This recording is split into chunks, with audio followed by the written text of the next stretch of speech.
Well, I'm rebuilding this Triumph TR6 engine for my, you can see my TR6 sitting back over there. This channel is about things that are not in the manual, and one of the things that's not in the manual is installing a Fidanza performance flywheel. And also we're going to talk about some things about the spigot bush as well. I've also changed my design on my side mount. Side engine mount. So we're going to cover all that. If you enjoy the video, I would appreciate it if you would like it, subscribe. It encourages me to do more. So an update on my side mount arrangement for my engine. This protrusion is getting in the way of putting the flywheel and the black back plate on. So I'm going to go ahead and take it off, support this, hang it back on the I'm going to hang the engine back on the engine hoist, take this off, cut it off here, and cut this piece off here so I can go ahead and use the whole, and not have to muck around with it, putting the flywheel on. I've come to the place where I am going to install the flywheel. And I can either install my original flywheel. It's a lot better shape than it looks. It just needs to be cleaned up. I can either install this one on one extreme. I can install a new Fidanza flywheel that I purchased. Or the third option is I can go back and have this one lightened. Now,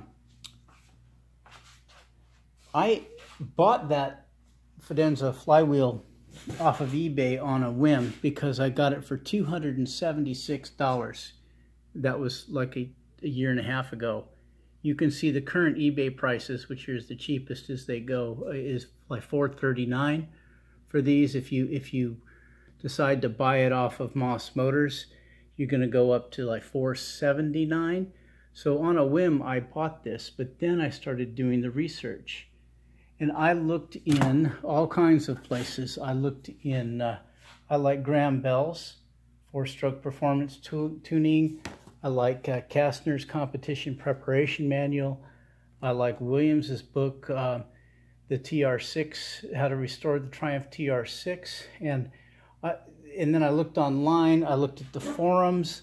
I looked at the math. If you go onto bullfire.net, which I always go on to, it's a good resource. If you're a math guru, he goes into the flywheel math and explains all the kinds of things having to do with moment of inertia and all of that kind of thing. And you get all the math that goes behind it.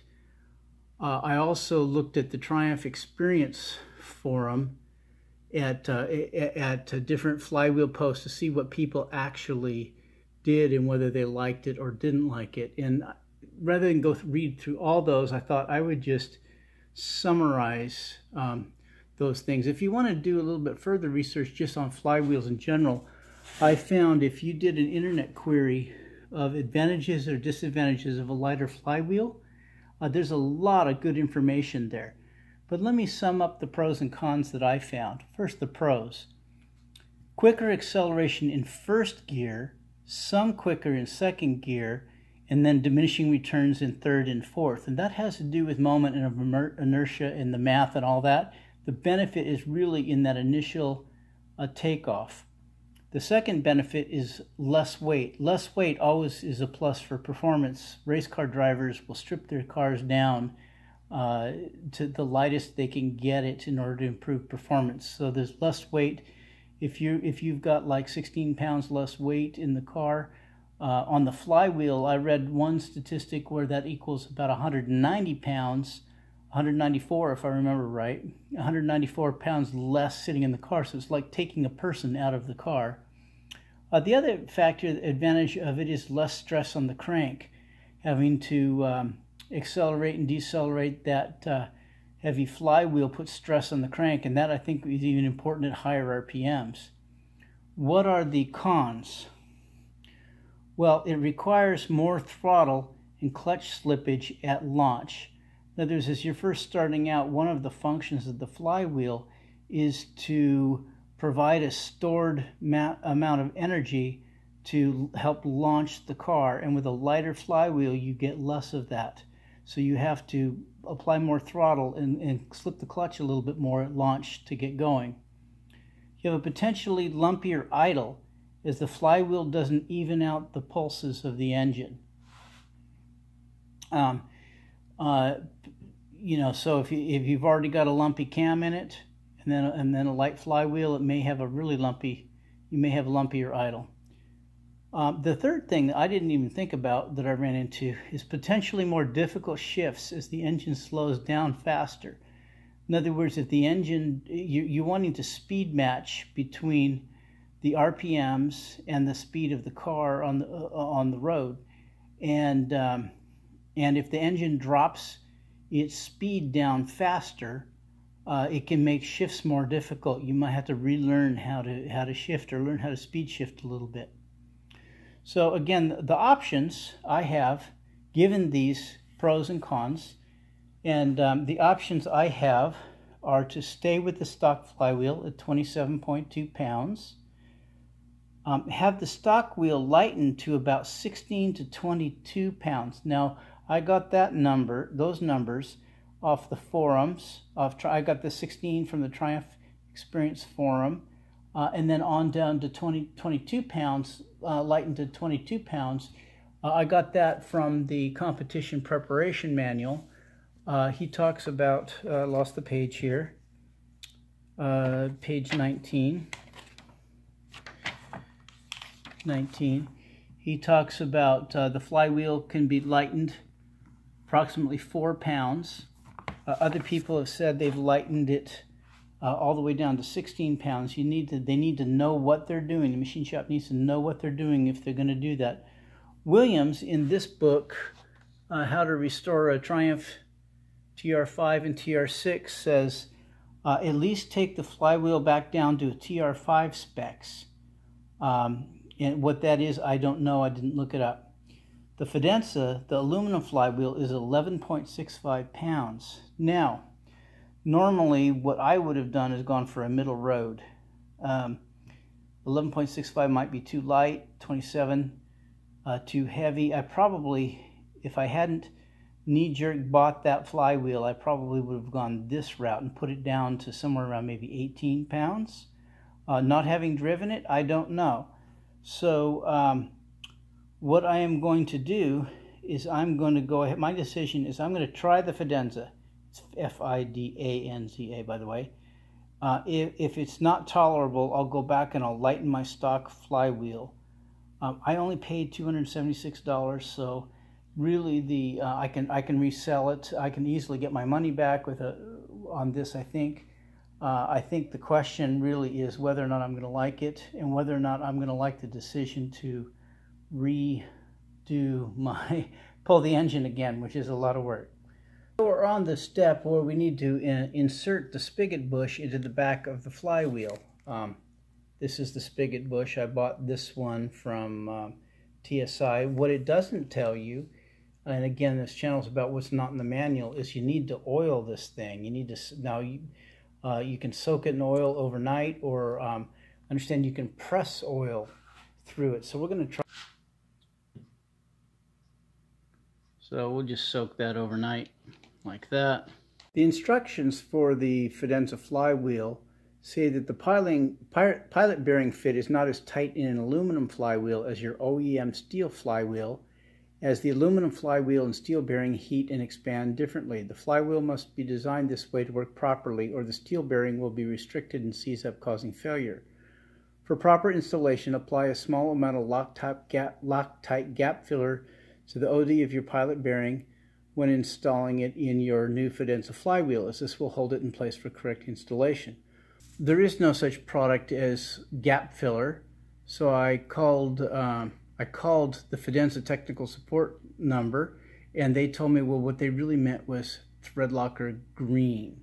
So I got the Permatex brand rather than Loctite, but you should use this Permatex surface prep beforehand. This is expensive stuff. It's 22 bucks.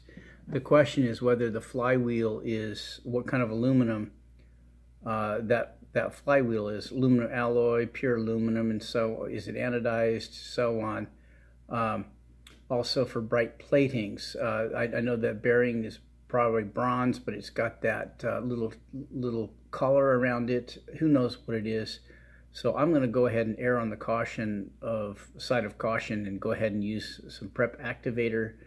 22 bucks. Wow. I'm probably going way overboard, probably not necessary, but I decided to do it. The instructions are basically directions for use. Clean it up full of oil and grease and so on. Shake the can spray the surface, let it dry 3 to 5 minutes, and then go ahead and use your Permatex. So that's what I'm going to do. Okay, so I'm taking some acetone. I'm going to clean this out. Get it good and clean. I've already dropped the bushing in there. It just drops right in, so no need to worry about a force fit. Now, this soaked overnight in the oil, so now I'm just going to clean the outside edge with the acetone. Try to keep the oil off it.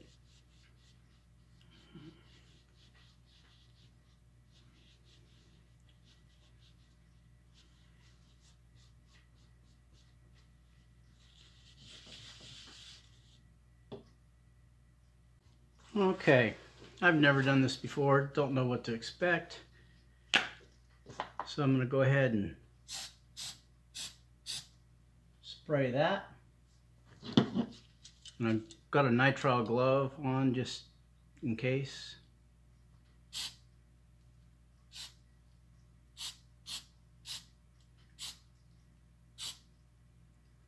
There we go. We'll let that dry 3 to 5 minutes. Okay, it's been 4 minutes, so we'll go ahead and put that in.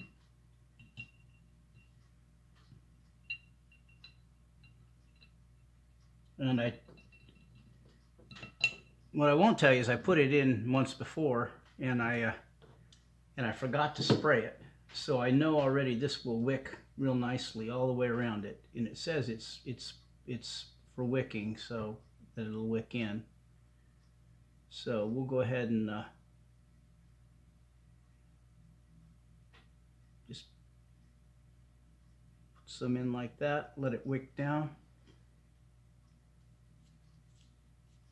Let's just make sure. Oh, that's tight already. That's not going anywhere already. That's just bonded on there. So I'm going to go ahead and flip it over.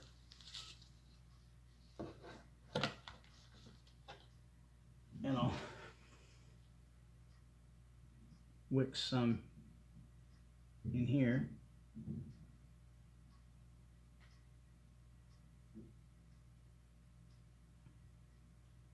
Trying not to get it in the bronze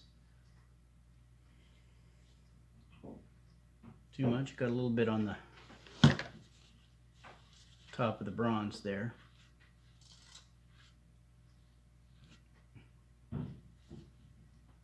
It's probably not good, but the rest of the bronze will hold it. That's already got all the oil it's ever going to get. So, okay, my little reminder to put the spigot bush in there. So there we go, Loctite it in. So for cure speed, it'll fixture, which means it'll be initially hardened. A 3/8/16 steel nut and bolt assembly will fixture in 3 minutes using a primer, 20 minutes without a primer, full cure in 24 hours. So I think we're pretty safe at 5-10 minutes. We'll be just fine with this. It's interesting. And it says to put it on. So here's the instructions for installing it. and it has a bunch of verbiage and so on about the aluminum it goes on tighter at ambient temperature. So it says what really you might need to do is interference at the crankshaft boss can be corrected by removing excess material with a 3-cornered scraper, or by heating the flywheel on an electric hot plate to temporarily expand the center bore for correct mounting, and so on. So I'm going to now try to mount this thing and see what kind of problems I do or don't have. Since I'm going to Loctite this, I don't want oil in the holes, so I'm going to just take a little bit of brake cleaner. Again, no sponsors. A little bit of brake cleaner and clean out these holes. I should have. That's got to be all the way in. I think what I'm going to do, I'm going to measure the distance here, how far that pin is in. Then I'll measure the thickness of the flywheel, and I'll be able to tell and measure the height of the pin and see whether or not I'm all the way in. Okay, some of you said you'd like me to show what I'm figuring on paper. So here's my Fidanza flywheel fit check against the crank. Here's the flywheel. Here's the crank. This is not to scale. This is the pin. What I did was I measured the overall thickness of the flywheel, which is 0.552, and I measured this gap between here and the top of this pin, and it came out to 0.39. Then I measured the pin itself on the with all this taken off, and the pin comes to 0.164. So if I take the total thickness I measured and I subtract that gap, I should get that pin size of 0.164. Well, I measured 0.552, subtract 0.39, and I get 0.162 measured. So it shows I'm 2 thousandths off. I think that's just 2 thousandths off in my measuring. I don't think it's 2 thousandths off. I don't think it's sitting 2 thousandths proud. I'm going to go ahead and torque it down and see what my pin measurement is after that. Now the challenge I have is how am I going to keep the engine from turning. Some folks make a tool that fits in here that holds this. Some people just simply put a screwdriver in there and torque it against the screwdriver. Some folks hold a wrench on the other side. I have yet to decide what I'm going to do. So I ended up with the breaker bar solution. I had to put a 1/2-inch breaker bar on there. My wife ended up holding the engine for me. And I went ahead and torqued these down. I put Loctite blue on those bolts. And I checked my, I did one more check on my, on the pin, and I got 0.390, went from 0.389 and changed to 390 to 391, depending on how I held it. These are always kind of tricky for me anyway, to measure with. Anyway, so it is now installed. And the reason I did all that with the measuring is because of this section about how you might have to put this thing on a hot plate to get it to fully go onto the crankshaft. I just wanted to make double sure it did, and it went on fine. So the 0.39 was our target number. Another thing I learned along the way is to pull the battery part way out of these digital measuring devices, because they have a low power. Some of them have a power drain even when it's off. You'll go through batteries like crazy. Your batteries will last a lot longer if you do that. Also, that blanket setup is actually something I use. I put it underneath my, I have a press back in this messy room back here. I have a press, and I will put that under the press so that any part that goes flying into that. I put a ding in the concrete once that way. So I put it here. I put it here in case that flywheel came off. I didn't want to damage it at all, or the floor. So that's why that's there. Well, the purpose of my channel is to document things I learn along the way. It was originally going to be a journal for me, but I expected, if 2 or 3 or 4 subscribers came along and followed, that would be great. We're approaching 400 subscribers and over 10,000 views on one of the videos. I never dreamed of that. So, hey, thanks for watching and following along in the comments.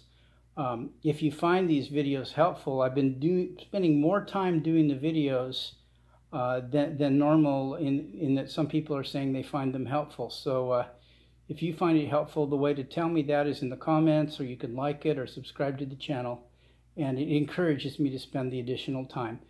Be kind, be polite, pretend like you're face-to-face with me, and don't be a jerk about it, and I'll be happy to accept any correction or criticism that you have.